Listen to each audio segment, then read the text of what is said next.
नमस्ते। कभी सोचा है कि क्या कोई वादा निभाने के लिए किसी को नुकसान पहुंचाना सही हो सकता है? चलिए, आज एक बहुत पुरानी कहानी के जरिए इस सवाल की तह तक जाते हैं। एक ऐसी कहानी जिसकी शुरुआत एक पेड़ से मांगी गई मन्नत से होती है। ये बात है बुद्ध के समय की। उस वक्त ना एक चीज बहुत आम थी। भिक्षु अक्सर देखते थे कि लोग जब किसी यात्रा पर जाते थे या वहां से सुरक्षित लौटकर आते थे तो देवताओं को खुश करने के लिए जानवरों की बलि चढ़ाते थे। अब ये सब देखकर जाहिर है भिक्षुओं के मन में एक सवाल आया। उन्होंने बुद्ध से पूछा, क्या इस तरह की बलि चढ़ाने से वाकई किसी का भला हो सकता है? लेकिन बुद्ध ने इस सवाल का जवाब पता है कैसे दिया? सीधा सीधा नहीं, बल्कि उन्होंने बहुत बहुत समय पहले की एक कहानी सुनाई जो एक यात्री और उसकी मन्नत के बारे में थी। तो कहानी शुरू होती है काशी देश से। वहां एक नौजवान था जो एक बहुत बड़े काम की तैयारी कर रहा था। अपना काम शुरू करने से ठीक पहले वो एक विशाल पेड़ के पास गया और वहां वास करने वाले वृक्ष देव से एक मन्नत मांगी।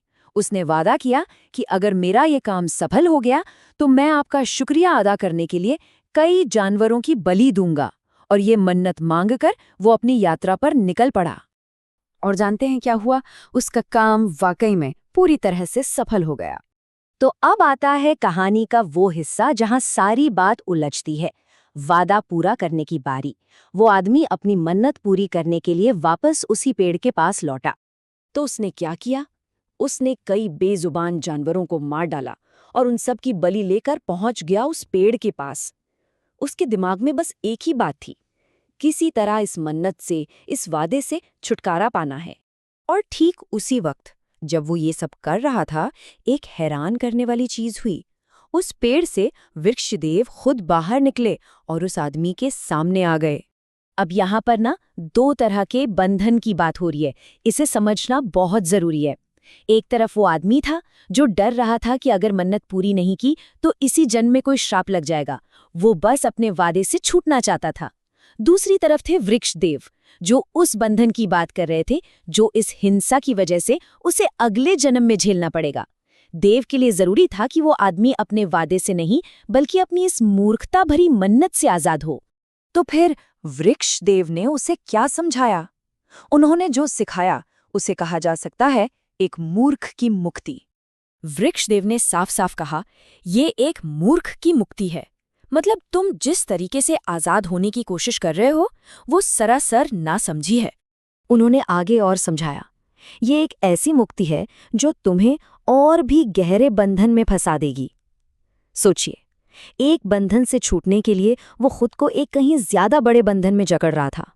तो फिर बुरा कर्म है क्या?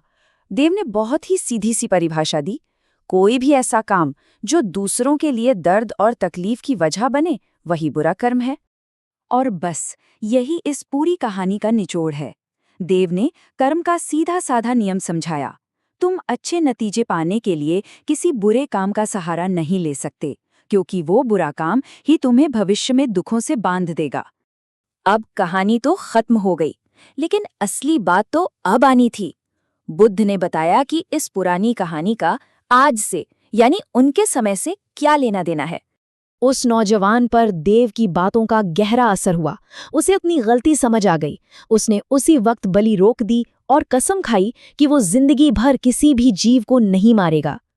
और कहानी खत्म करके बुद्ध ने भिक्षुओं से जो कहा, उसने इस पूरी सीख को एक अलग ही स्तर पर पहुंचा दिया। उन्होंने कहा, जानते हो, उस जमाने का वो वृक्षदेव कोई और नहीं, मैं ही था। तो आखिर इस पूरी कहानी से हम क्या सीख सकते हैं? सच्ची आज़ादी का रास्ता क्या है? देखिए, सबसे पहली बात ये मानना कि गलत काम हमें बांधते हैं। दूसरी, ये समझना कि अच्छे नतीजों के लिए अच्छे काम ही करने पड़ते हैं। तीसरी, मूर्खता भरी मन्नतों से ज्यादा समझदारी को चुनना। और सबसे ज़रूरी, हर जीव के प्रति अहिंसा का भाव रखना। और आखिर में ये कहानी हमें एक बहुत बड़े सवाल के साथ छोड़ जाती है कि एक इंसान अपनी जिम्मेदारी और अपनी समझदारी के बीच वो लकीर कहाँ खींचे। इस पर सोचिएगा ज़रूर।